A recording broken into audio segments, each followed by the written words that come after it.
John, salamat sa pakikipagtulungan at ang CIA rin kahanga-hanga at tuloy-tuloy ang pakikipagtulungan.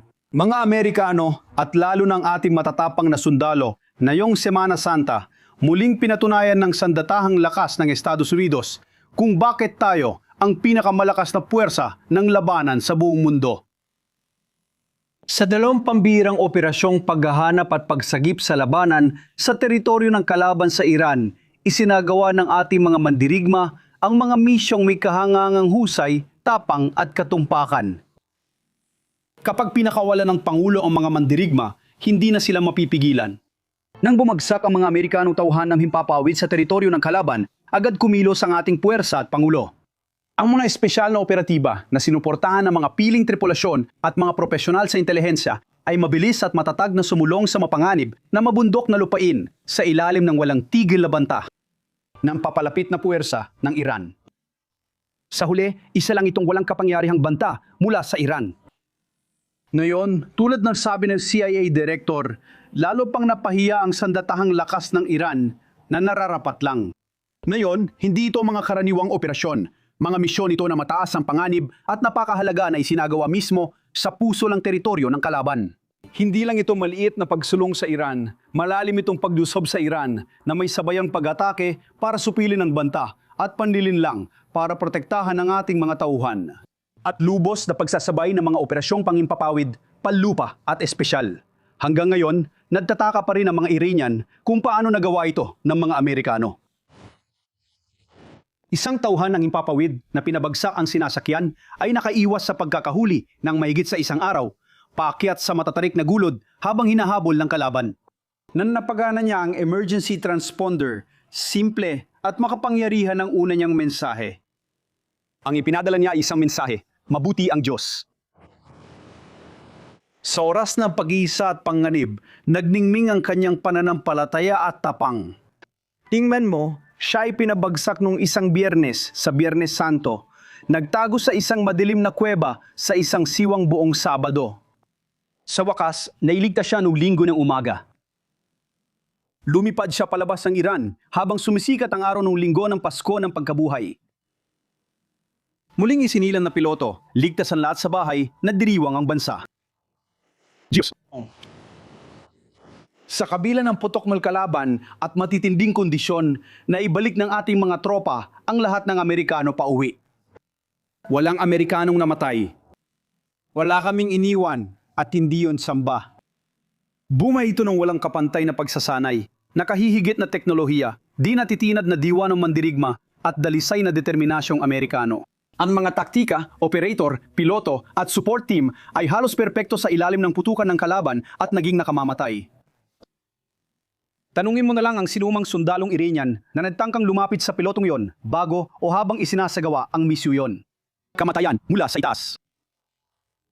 Nagawa ng ating mga tropa na gawing isang matunog na pagpapakita ng Amerikanong determinasyon at kakayahan ang isang posibleng trahedya.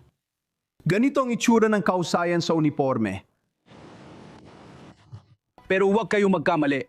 Wala sa mga ito ang magiging posible kung wala ang matapang na pamumuno at matatag na determinasyon ni Pangulong Donald J. Trump.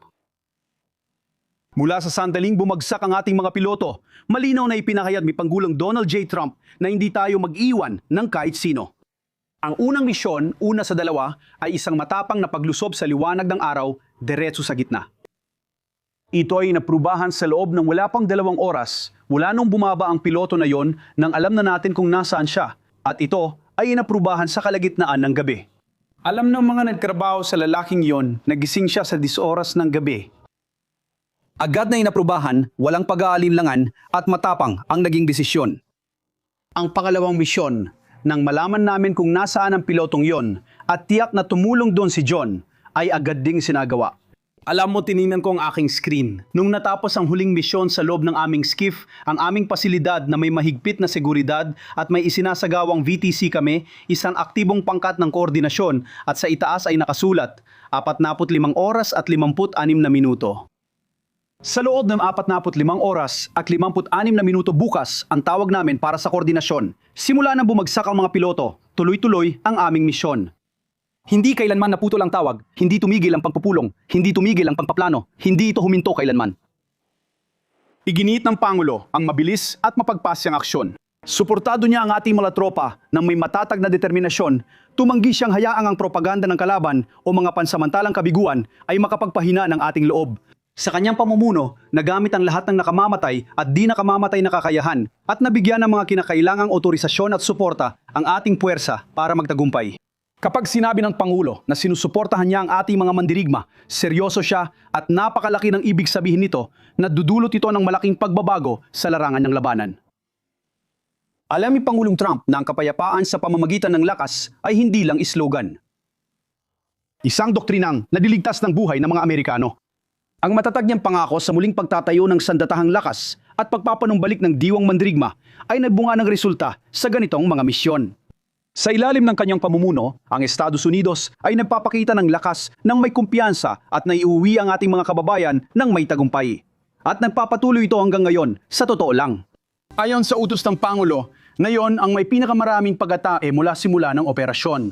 Bukas, mas madami pa. At ngayon, may pagpipilian ang Iran.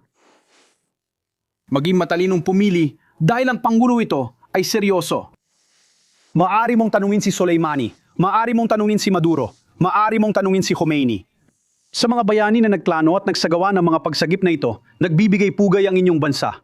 Namamangha ako. Ang Pangulo ay manghang-mangha. Umahanga kami sa inyong profesionalismo at tapang. Narito kami upang maglingkod sa inyo. Kayo ang sumasagisag sa pinakamainam sa Amerika. Sa mga nailigtas na piloto at kanilang pamilya, maligayang pag-uwi. Ang inyong tapang, lakas ng loob at tibay, ang tahimik ninyong pagpapahayag ng pananampalataya sa gitna ng unos ay nagbibigay inspirasyon sa ating lahat. Mabuti ang Diyos araw-araw. Sa mga kalaban natin sa Teheran, sana malinaw ang mensaheng ito sa inyo. Ang sandatahang lakas ng Estados Unidos ay pupunta saan man, anumang oras, upang protektahan ang ating mga tao at tuparin ang misyon. Isinagawa namin ito na may katumpakan. Kontrolin ang himpapawid. Nakikita nyo ba? 7 oras kaming lumipad sa araw sa ibabaw ng Iran para ihatid ang unang piloto. Lumipad kami ng 7 oras sa kalagitnaan ng gabi para kunin ang pangalawang bagay. At ang Iran ay wala talagang ginawa tungkol dito. Lumaban kami ng may dangal at nagwagi sa pamumuno ni Pangulong Trump. Pagpalain nawa ng Diyos ang ating mga tropa, pagpalain nawa ng Diyos si Pangulong Trump at pagpalain nawa ng Diyos ang Estados Unidos ng Amerika.